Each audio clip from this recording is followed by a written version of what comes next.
बिस्मिल्लाहिर्रहमानिर्रहीम। अस्सलाम वालेकुम नाज़रीन, आप यूट्यूब चैनल देख रहे हैं, मैं इमरान खान हूँ। नाज़रीन, रोला बहुत ज़्यादा पड़ गया है जो पंजाब के अंदर एक नया बिल लाया जा रहा है। इस बिल को क्या नाम दिया जाए? मेरे ख्याल में जो सबसे मुनासिब नाम है, क्योंकि आने वाले दिनों में ये बिल बहुत बदनाम होने वाला है और ये नेक नीयती से तो हो ही नहीं सकता। हुकूमत के जो हमायती थे, जो हुकूमत के साथ खड़े थे, जो मरीम नवाज़ या नवाज शरीफ के लिए थोड़ा बहुत नरम गोशा रखते थे, वो लोग भी परेशान हो गए हैं कि यार ये किस किस्म का बिल ये लोग लेकर आ गए। अगर ये इस तरह के कानून बनाएंगे तो कानून की धज्जियां तो उड़ेंगी, इंसानी हकूक अमली तौर पे बिल्कुल ही ख़त्म हो जाएंगे। तो ये क्योंकि बहुत बदनाम होने वाला है बिल, तो इसका कोई आसान नाम होना चाहिए।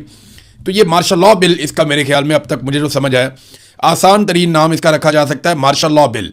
और ये पंजाब के अंदर एक तरह से मार्शल लॉ बिल लाया जा रहा है। इसका मुश्किल नाम लेने से बेहतर है इसको मार्शल लॉ बिल ही पुकारा जाए।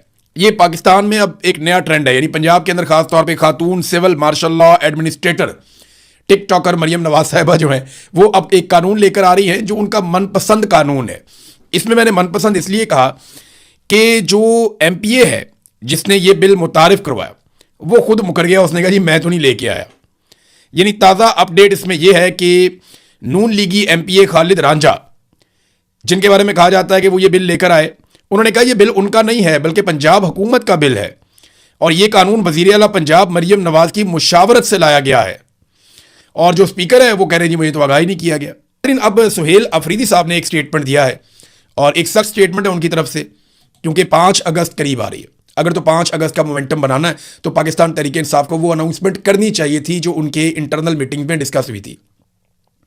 मुझे ये इन्फॉर्मेशन मिली थी कि पाकिस्तान तहरीक इंसाफ में ये डिबेट हुई थी कि 5 अगस्त को मुल्क गिर एहतजाज किया जाए, 5 अगस्त को पूरे मुल्क को निकाला जाए और फैसला कुन एक लॉन्ग मार्च किया जाए, और इस किस्म की तजावीज़ आ रही थी। लेकिन फिर अचानक से सारा कुछ एवेपोरेट हो गया, सब खामोश हो गए, ये खबरें कहीं दब गई, किसी ने अनाउंसमेंट भी नहीं की। मेरे ख्याल में आखिरी दिनों में अनाउंसमेंट करेंगे, चंद दिन पहले, जब तैयारी का वक्त नहीं बचेगा। अगर आप ज़्यादा देर तक कोशिश करें, ज़्यादा देर तक तैयारी करें, उसका मोमेंटम बिल्ड करें, तो एक बेहतर एहतजाज या लॉन्ग मार्च हो सकता है। लेकिन अगर आप कहें जी मैंने फ़ौरन करना है, तो फिर तो वो नहीं होता ना, फिर तो जैसे एस्टेब्लिशमेंट चाहती है फिर उसी तरह का होता है। बहरहाल सुहेल अफरीदी ने कहा कि सिक्योरिटी फोर्सेज को पैगाम देता हूं, एहतजाज हर सूरत होगा, गोली चली तो पहला सीना मेरा होगा। वैसे अली अमीन गड्डापुर ने भी यही कहा था, सुहेल अफरीदी साहब ने भी उसी तरह का स्टेटमेंट दिया है। जो होगा वो फिर हम देखेंगे। सुहेल अफरीदी ने कहा कि सिक्योरिटी फोर्सेज को पैगाम देते हैं, इमरान खान से मुलाकात के लिए हमें एहतजाज करना है। अगर किसी ने मुजाहिरीन पर गोली चलाई तो वो बेगैरत होगा और जो गोली चलाने का कहेगा वो भी बेगैरत होगा। ये भी उन्होंने जनाब बेगैरत कहना शुरू कर दिया। फिर उसके बाद उन्होंने अपने कुछ तरक्याती मनसूबे और चीज़ों के बारे में बताया।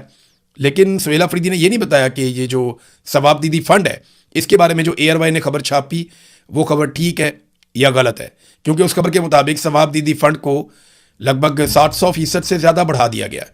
हालांकि इमरान खान साहब ने कहा था कि सवाब दीदी फंड जो हैं वो सिफर होंगे, वो नहीं होंगे। बहरहाल ये सुहेल अफरीदी ने कहा कि हम एहतजाज करेंगे मुलाकात के लिए और इमरान खान साहब से मिलने के लिए हम पूरा जोर लगाएंगे। मेरे ख्याल में अगर इन्होंने कोई कॉल दे दी 5 अगस्त की तो उससे पहले शायद इमरान खान साहब से कोई एक आधी मुलाकात करवा दी जाए। तो अब मामला इमरान खान की रिहाई का नहीं है, अब मामला इमरान खान से मुलाकात करने का है। देखिए, आसिम मुनीर साहब की एक बड़ी कामयाबी तो यह है कि पाकिस्तान तहरीक इंसाफ के ऊपर लोगों का एतमाद बहुत हद तक मुतज़लज़ल हो गया।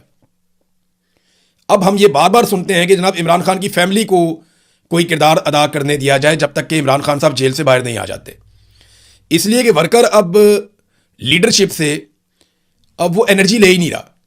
उसे लगता है कि जो सबसे मेन आदमी है इमरान खान, उसके लिए लीडरशिप काम नहीं कर रही और इमरान खान की फैमिली के अलावा शायद कोई वफादार बचा नहीं है। ये अब कारकुनों के अंदर सोच पैदा हो गई और अब ये मुतालबा भी आपको सोशल मीडिया पर नजर आता है। अच्छे खासे पाकिस्तान तहरीक इंसाफ के लीडर्स हैं जो कह रहे हैं कि इमरान खान साहब की फैमिली को आगे किया जाए और वो एहतजाज को लीड करें जब तक इमरान खान बाहर नहीं आ जाते। अब इस किस्म की बातें जो हैं वो इमरान खान साहब की पार्टी के अंदर से हो रही हैं और कारकुन इसके ऊपर बड़ा जोर भी दे रहे हैं। समीदीन बलोच, ये बलोच यकजहती कमेटी जो है उसकी एक मेंबर हैं और बहुत आवाज़ उठाती हैं बलोचों के हुकूक के लिए। इनके वालिद को जबरी तौर पे लापता हुए आज 17 साल हो गए। कितनी तकलीफ और कितना कर्ब है। मैं इनका एक इंटरव्यू सुन रहा था, उसमें इन्होंने मारम बलोच को कहा कि देखो मारम, तुम्हारे पास अपने बाप की कब्र है, मेरे पास तो अपने बाप की कब्र भी नहीं है। और वो ये कह रही थी हम तो सिर्फ इतना कहते हैं कि हमें हड्डियाँ ही लौटा दें, हमें गले सड़े जिस्म वापस कर दें, हमें लाशें वापस कर दें ताकि हम अपने प्यारों को रो तो सकें। अब इनके जो वालिद हैं उनको जबरी तौर पे लापता हुए 17 साल हो गए। 28 जून 2009 को उन्हें जबरी तौर पे लापता किया गया था। अब सवाल ये पैदा होता है कि अगर उन्होंने कोई गैर कानूनी काम किया या वो पाकिस्तान मुखालिफ सरगर्मियों में मुलविस थे, या फ़र्ज़ कर लें कि वो कोई दहशतगर्द है, तो उसको अदालत के अंदर पेश किया जाना चाहिए था। इस तरह से जो जबरी तौर पे आप किसी को लापता करते हैं, तो आप ना सिर्फ एक ख़ानदान बल्कि एक पूरे कबीले को अपने खिलाफ कर लेते हैं। अगर आप कानून के मुताबिक लाकर चीज़ों को साबित करें, तो लोग सोचें भी कि जनाब कोई आदमी गलत करता है तो उसके साथ गलत होता है। लेकिन जब आप बगैर अदालत के एक अपना ही आप मावरा अदालत कार्रवाइयाँ शुरू कर देते हैं, तो उसका नतीजा कभी भी अच्छा नहीं निकलता। अब तक के लिए इतना ही। अपना ख्याल रखिएगा, अपने इस चैनल का भी। अल्लाह हाफ़िज़।